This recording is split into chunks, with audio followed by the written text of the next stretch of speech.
What was your research process and what have you learned from it? Throughout my research, I used a number of primary and secondary sources to successfully answer my question: to what extent does Remember the Titans accurately portray the events of T.C. Williams' Titans and Alexandria, Virginia in 1971? Among the sources I used a wide variety of types of sources, including videos, articles, newspapers, journals, and reports. Throughout my research, I aim to answer the questions laid out in my research plan, which helped me understand how the which helped me understand and answer my research question. Through my research, I uncovered that while there were many creative liberties taken during the filming of Remember the Titans and the producing of it, it still somewhat accurately depicts the stories of the T.C. Williams Titans and Alexandria, Virginia, and racism there in 1971. Your findings. To what extent is your film's portrayal of the past accurate? My film is fairly accurate with its portrayal of the T.C. Williams Titans and Alexandria, Virginia in 1971. Through and it, However, there were a number of creative liberties taken, as mentioned previously. Throughout the film, we observed the Titans often winning by very close margins with a miracle win after a motivational speech. This, however, could not be further from the truth, as the T.C. Williams Titans dominated their league, going 13-0 undefeated and 13-0 in the 1971 season. The Titans had a margin of 265-31 against all their opponents, and running back Charles Mitchell stated, "There were times where I honestly felt sorry for the teams we played." Additionally, the Titans were named the second best team in the nation for high school football. Similar in the same vein, the Titans would also win the state finals as depicted in the movie. However, in the movie, it shows the Titans winning off a miracle last play with through the power of teamwork and overcoming adversity. This could not be further from the truth, as the state final game for the Virginia area in 1971 saw the Titans win with a margin of 27-0 against their opponents. This completely contradicts the narrative told through Remember the Titans, and creative liberties were very likely taken due to enhance the narrative and the storytelling of the film.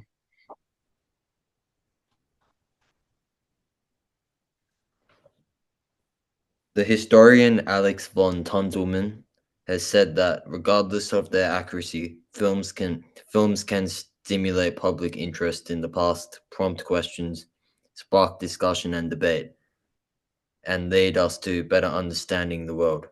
In light of your findings, how does your film reflect the above point of view? Remember the Titans reflects the point of view stated extremely well. Though there are inaccuracies and misconceptions throughout Remember the Titans, it is still an extremely important and timeless film, as it tackles a problem that unfortunately is as timeless as the movie itself: racism and discrimination. Throughout the movie, we observe racial tensions and characters either bonding or being separated from each other due to this racial tension. Such fictional characters such as Gary's girlfriend Emma and his best friend Ray are made up to enhance the storytelling and reflect the attitudes of people at the time. Similarly, in a powerful scene where the black children are not allowed to dine in a restaurant with their white friend Sunshine, as he is referred to in the film, While the 71 Original Titans website has explained that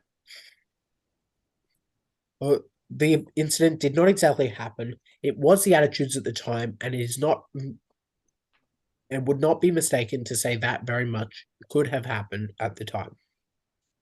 Remember, Titans invokes thought in the viewer and reflection on their own actions, and allows the viewer to connect to the children who are targets of this racial abuse and this discrimination at the hands of other children. Remember, such as is seen in Denzel Washington, aka Coach Boone's speech at Gettysburg, at the battlegrounds of Gettysburg. Boone Washington states, "If we do not learn from them, we will remain the same and end up the same." This is referencing the Battle of Gettysburg in the American Civil War. Boone here is pointing out that unless the attitudes do not change, nothing will change, and pointless racial conflict will continue forever. The movie is a timeless classic that allows the viewer to connect to and feel the problems of racism and reflect on their own behavior as such. Therefore, it completely embodies the statement, and apps and characters such as Boone are timeless classics which should be remembered. Even though there are inaccuracies in the film, Remember the Titans does provide a very insightful and powerful look into racism and discrimination. Um, Follow-up question. After a student has answered their three questions, their partner needs to ask one follow-up question. Oh, how accurate were oh shit.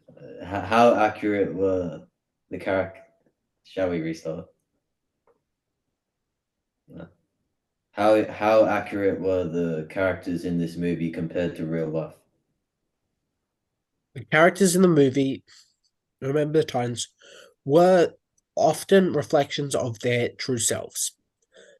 People such as Boone, as stated by players and coaches, were very much similar to their real life counterparts. While some creative liberties were taken, such as with Gary Bertier's accident, he was really paralyzed and in a motor accident. Similar things can be seen, such as Louis Lastic, who did receive academic help from Coach Boone, as was represented in the movie. Yost was not inducted into the High School Hall of Fame, yet this is not because of calling out racism, but however, the fact that such thing does not exist. Other characters, such as Alan, Ray, and Emma, although fictional, do represent actual attitudes, and the producers have said that they represent the amalgamations of many people's unfortunate attitudes. Overall, Remember the Titans is a fairly detailed film, which, although has some creative liberties, does portray the characters and topic of racism and discrimination in the United States in the 1970s perfectly.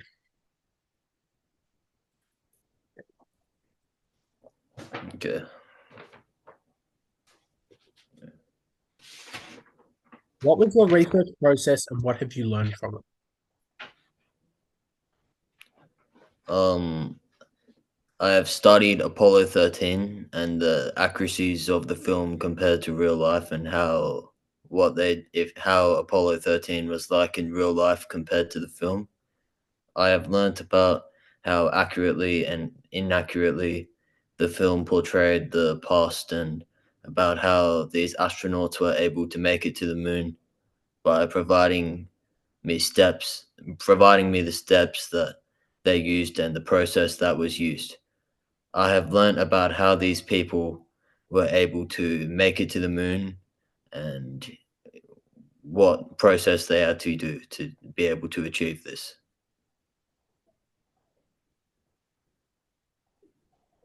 What extent is your film's portrayal of the past accurate?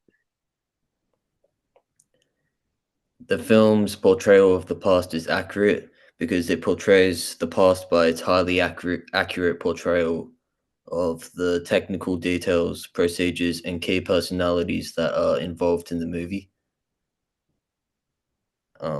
However, it also took some creative liberties by exaggerating lots of scenes due to cinematic purposes, and they would dramatize some scenes more than they actually were like. By producing in the film, there are a lot of similar quotes that were said in real life during the Apollo 13 mission. For example, there is a quote called "Failure is not an option," which is something that was mentioned in real life.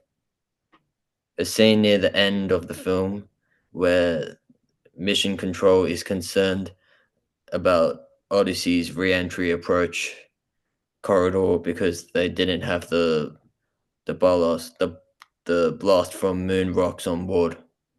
NASA says that this was a concern, but was a bit exaggerated in the movie, which is some which is what I mentioned earlier about how things are exaggerated compared to what it was like in real life. The film accurately portrays Jim Lovell, who is the main character of the film, by capturing his calm manner, his confidence, leadership qualities, and problem solving skills in the film. The film depicts the crew making it to the moon because historically, the the film does not depict the crew making it to the moon because historically, the mission was aborted before the lunar landing due to an oxygen tank explosion, which is something that happened in real life as long with along with the film. Next question. The historian Alex von Tunzelman has said that regardless of their accuracy, films films can simulate public interest in the past, prompt questions, spark discussion and debate, and lead us to better understand the world. In light of your findings, how does your film reflect the above point of view?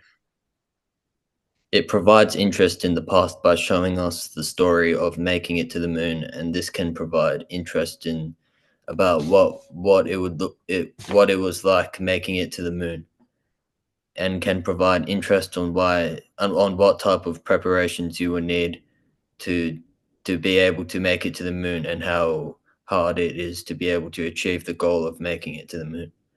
People today would look back at Apollo 13, the movie and mission, and they will like try and like learn how to make it to the moon. They will like, if anyone is interested in space and astronauts, they will be interested to know like what it took and the confidence and how it was like to be able to go to the moon and be able to achieve this mission, and if it is even possible for this mission to be achieved. That is how the public people now would view Apollo 13.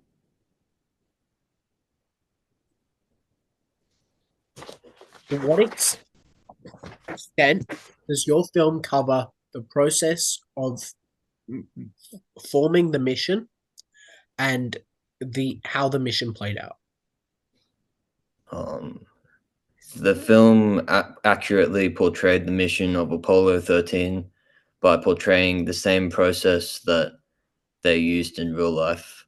The process that was used in real life was having the astronauts being launched in the Saturn V rocket from Kennedy Space Center, then doing the translunar injection.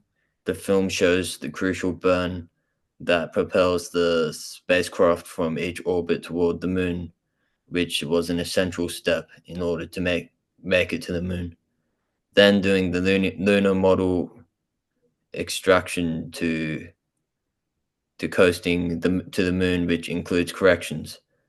And the final step is having re-entry, re-entry, and splashdown to be able to blast and make their way to the moon.